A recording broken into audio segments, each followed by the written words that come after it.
They did it. They indicted Comey.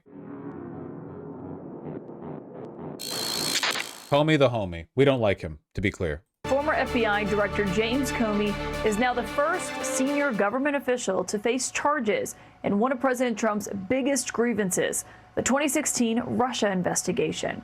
So this shit's okay. Comey is not and never has been an ally of or asset to the left. Trump personally dislikes Comey because Comey oversaw the Russia hoax, which was, of course, not a hoax. We know for a fact that multiple people in Trump's 2016 presidential campaign were directly compromised by the Kremlin. Multiple indictments, arrests, incarcerations were served as a consequence of this. The funny thing is, James Comey is no longer relevant. He's not even remotely relevant. This is a symbolic persecution by Donald Trump in an effort to settle a personal grievance. Trump, who is more interested in being a petty authoritarian than he is in being a capital F fascist. Because again, keep in mind, fascism is about much more than being a strongman, right? Just having a strongman, having an authoritarian leader, that's easy. That's most of human history. The pharaohs, the emperors, the kings, the pontiffs, whatever. Authoritarian leaders, that's nothing new. Usually, it's the sign of a less developed civilization. It's a simpler way of running things. Fascism is modern and organized, and it requires a lot more than just a strongman. I think it's incredibly funny that Donald Trump is so petty that he would use the political capital that he has, weaponizing the DOJ, to go after a politically irrelevant person for no reason other than to settle a personal grudge, when this has nothing to do with consolidating power. Trump does not want to build a 1,000-year Fourth Reich for America. Trump just wants to get back at all the people who are mean to him. That's it. Comey is charged with giving a false statement and obstruction of a congressional proceeding relating to the testimony he gave before the Senate Judiciary Committee 5 years ago. This indictment comes just days. It's easy because no one was willing to come to bat for Comey. It doesn't matter because this is, keep in mind, again, this is a lawsuit, so Comey gets to defend himself and he will win. Comey will win because this is a bullshit lawsuit. This is not, no matter how much the Trump administration wishes it was not the case, our judges, for the most part, are largely impartial. Not all of them. There are plenty of partial judges. Most of them sit at the Supreme Court on the right. But, for the most part, if your weapon of choice against your political enemies is subjecting them to lawsuits, okay, they'll defend themselves. After the president publicly demanded it, and shortly after the person the president had picked to be the U.S. attorney in this office quit. And the new U.S. attorney, 3 days into that job, did what the president had wanted to happen only 5 days before the statute of limitations was set to run out. The prosecutor is a pageant model who hasn't tried a case like this. Is that true? Yes. The prosecutor is one of Trump's personal lawyers, a low IQ dolled up Barbie who has no experience handling a case like this, not even a little bit. She is handling a federal case against a former FBI director in terms of like high stakes, like high IQ political maneuvering. This this is the kind of shit you would need to put your legal experts on. So they put a beauty pageant winner. Not to say you can't be a beautiful woman and be intelligent, but if you were both of those things, you probably wouldn't be Trump's personal lawyer. Tonight, the president is celebrating, writing in all caps on Truth Social, quote, "Justice in America. One of the worst human beings this country has ever exposed to is James Comey, the former corrupt head of the FBI. Today, he was indicted by a grand jury on 2 felony counts for various illegal and unlawful acts. He has been so bad for our country for so long and is now at the beginning of being held responsible for his crimes against our nation." The president ended his post with "Make America Great Again." This comes, as I'm told by sources tonight. I don't know why the audio here sounds so scuffed.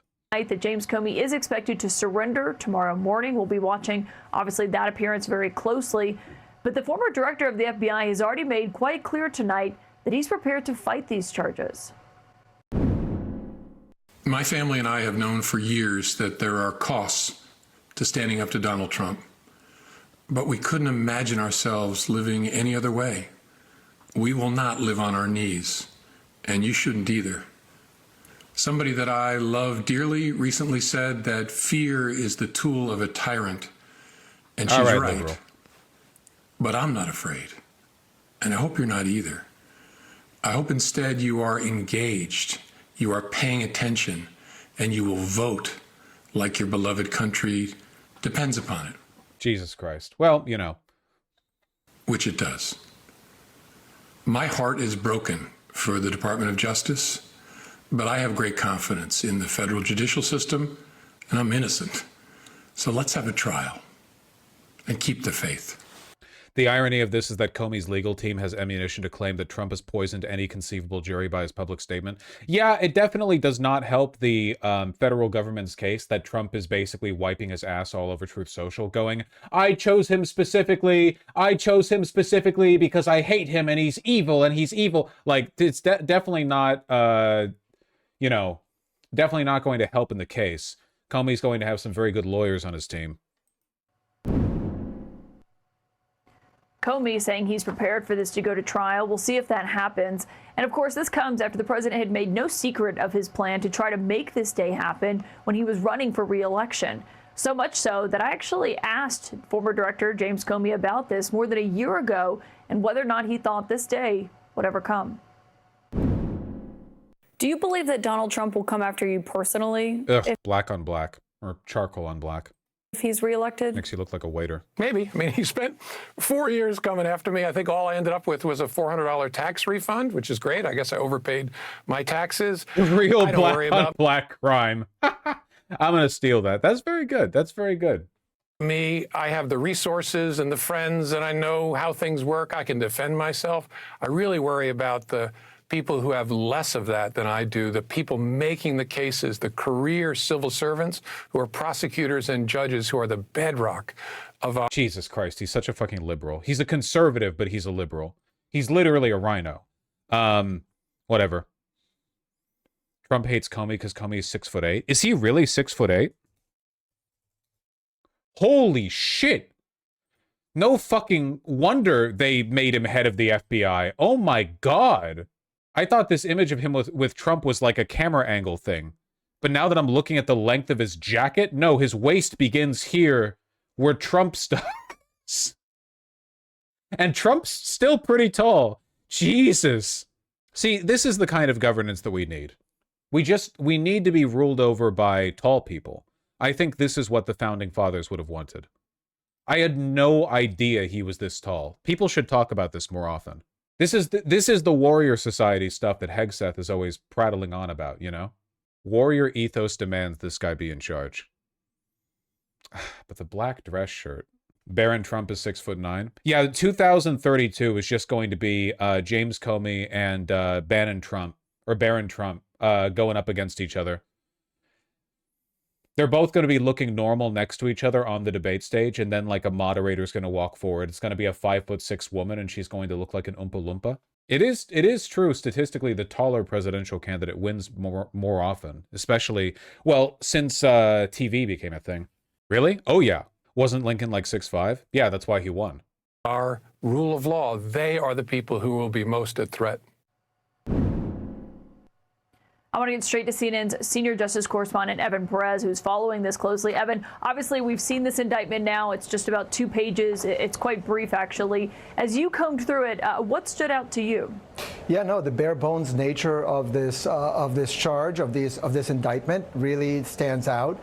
And what we know about it, Caitlin, is that Lindsay Halligan, who is the newly installed U.S. Attorney in the Eastern District of Virginia, she is the one who personally presented this to the grand jury. That's not normal. Usually, yeah, and she also admitted in the presentation, apparently, that they did not have probable cause for this.